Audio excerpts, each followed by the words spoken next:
There may be times when the plane you want to use for a sketch or feature is not one of the default reference planes, front, top, or right. In such cases, you can create your own plane. Frequently, when creating lofts, sweeps, or other advanced features, you'll want to sketch on a plane at an offset or angle to existing geometry. It's easy to create various types of reference planes within Solidworks. You can simply select the items that you need, and Solidworks does the thinking for you, creating the most likely plane from the selections you make, while also providing some options for orienting the plane. Let's take a look. I'll launch the plane feature from the Reference Geometry dropdown on the Command Manager. Now, when I click on a face, you can see it in the first selection window, and a number of icons appear underneath. A preview of the plane also appears in the graphics area. If you take a look at the icons, these are the same icons found in Assembly Mates and Sketch Relations. To create planes, you must now use a combination of these icons or references to properly define the plane. Let me show you what I mean. There are a number of different ways I can relate the face to the plane, which are shown by these icons. By default, the distance icon is selected, and this will create a simple offset plane from the selected face. As you might expect, you can use the spin boxes in the Property Manager to adjust the distance, as well as the number of planes. I can also change the offset direction by activating the Flip Offset checkbox. In the message box, you'll notice that this reference and relation will fully define the plane. If I click on the parallel icon, the fully defined message disappears, and I'm asked to select more references and constraints. You can see an outline of a plane in the graphics area, but this is only a rough preview. If I click the green check, an error appears because the plane is still underdefined. I'll clear the reference and select this point. Notice I get a different set of icons under a selection of a point: Coincident, Project, and Create a plane parallel to the screen. Now, I'd say more often than not, you're going to use the coincident relation. The Project and Parallel to Screen option mostly come into play when you're dealing with surfaces. When I select the plane next to it, the parallel icon is active, and I get a parallel plane at point relation. I can use all three references by selecting 3 points to create a plane.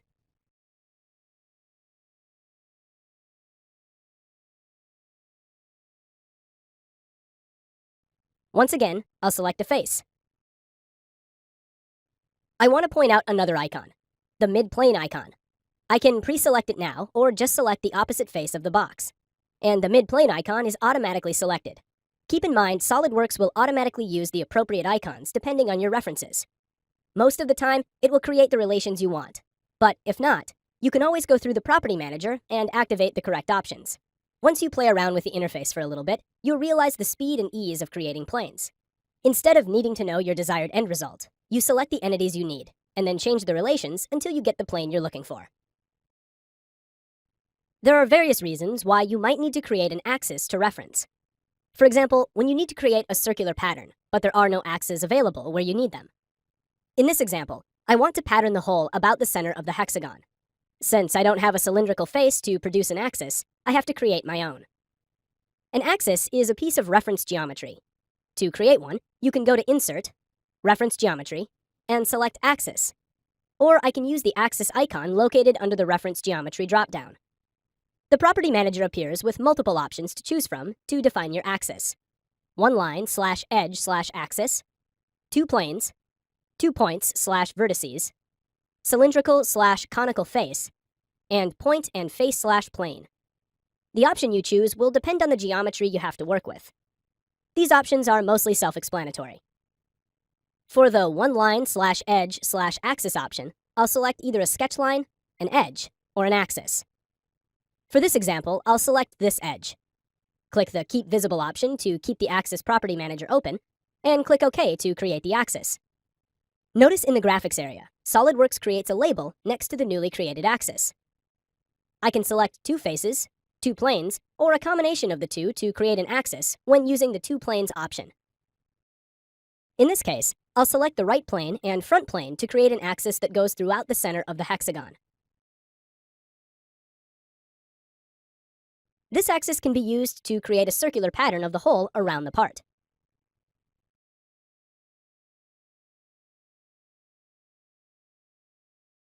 I'll re-enable the Axis tool. If you have 2 vertices, points, or midpoints that you want to use to create an axis, then you should use the 2 points / vertices option. I'll select these two vertices to create an axis that splits the hexagon in half. You also have the option to create axis through the center of a cylindrical or conical feature by using the cylindrical/conical face option. In this case, I'll select any of the cylindrical faces present in the feature to create the axis. The last option available is the point and face/plane option. The axis created will be normal to the selected surface or plane, and will intersect the vertex, point, or midpoint selected. I'll select this face, this vertex, and the axis is created.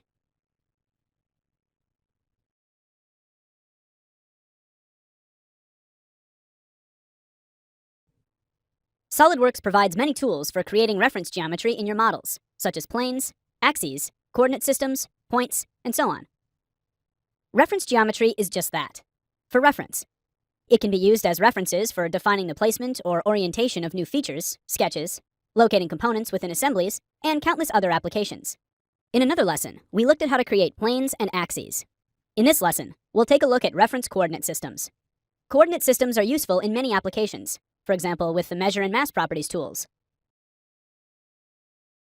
When exporting SolidWorks documents into formats like Parasolid or step files, and coordinate systems can even come in handy when you're applying mates in an assembly.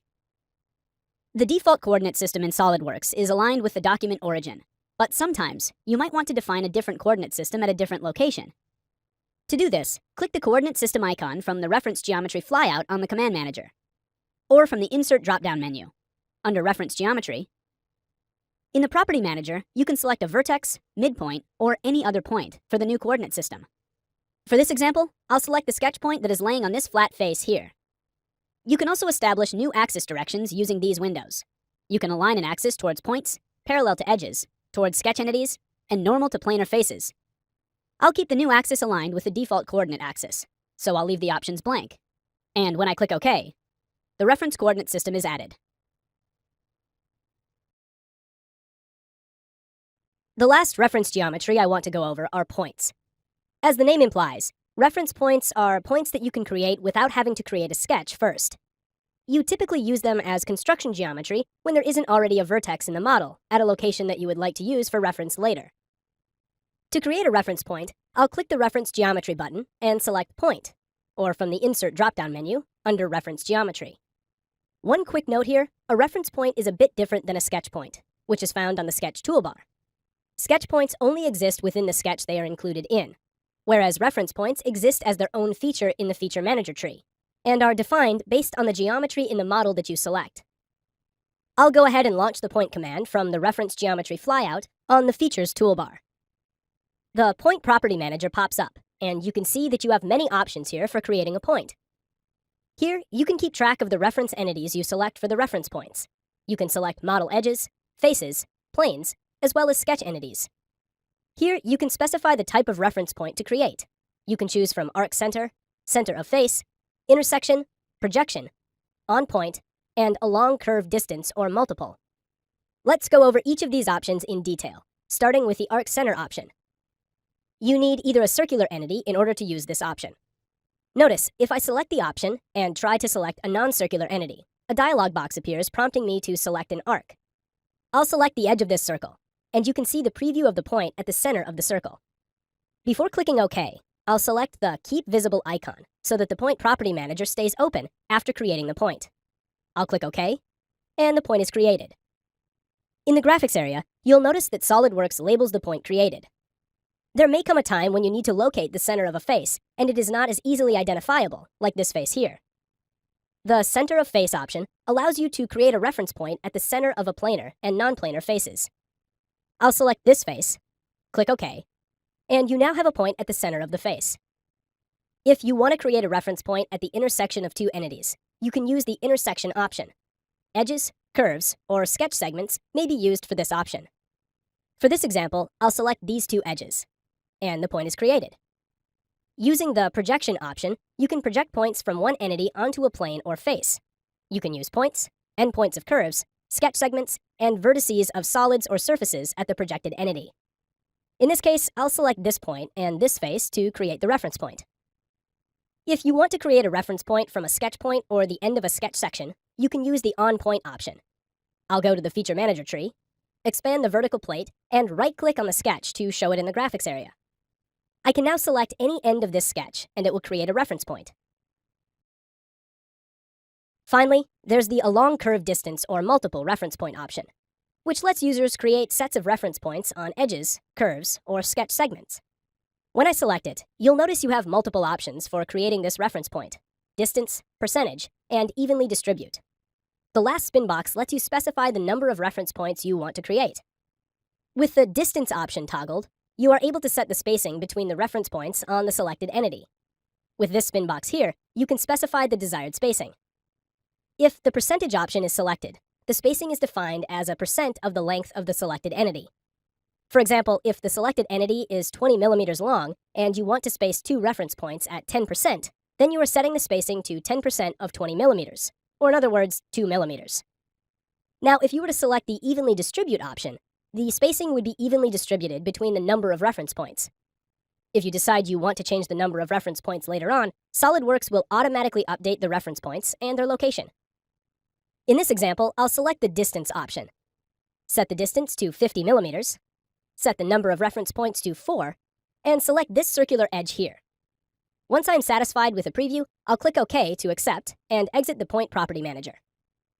As you can see, there are various ways to create reference points. You just have to select the method that meets your design needs.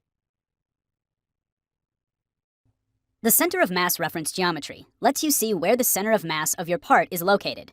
You can add a center of mass point to any part, assembly, or drawing, and it's really easy to use. Just go to the Insert, Reference dropdown, and click Center of Mass. When I do, you can see the center of mass icon appears at the center of mass of the model, and it's listed just below the origin in the Feature Manager. The position of the center of mass is parametric, so it updates when changes are made to the model that affect the center of mass. If I enable Instant 3D and make changes to the model, the center of mass updates to the new location.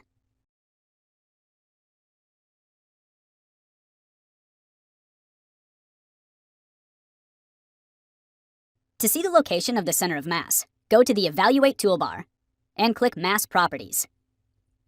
You can see the center of mass listed here. You can suppress and unsuppress the center of mass. And you can measure distances and add reference dimensions between the center of mass and model entities.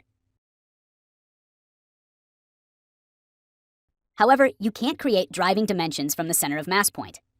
If you need to create a driving dimension from the center of mass point, you need to create an additional feature called a center of mass reference point. To do this, click the center of mass in the Feature Manager and select the center of mass reference point icon from the context toolbar. You can see that the point is added at the bottom of the Feature Manager and in the graphics area. Notice if I change the model geometry, the center of mass reference point updates as well.